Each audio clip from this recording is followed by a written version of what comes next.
Did you know your brain goes through 5 major life stages, each with its own strengths and weaknesses?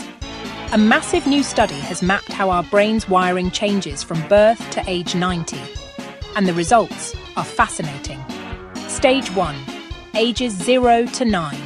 The brain is in turbo growth mode. Grey matter, white matter.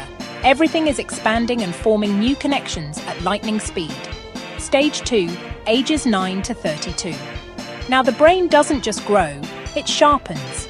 Connections become faster, more efficient and more precise. This is your peak learning and skill-building era.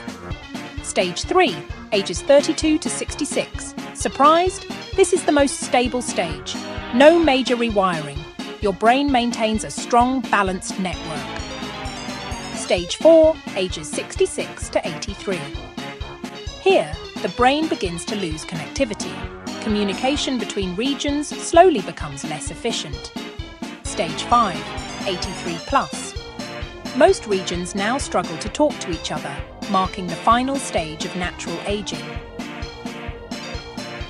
These ages aren't fixed. Everyone's brain is different.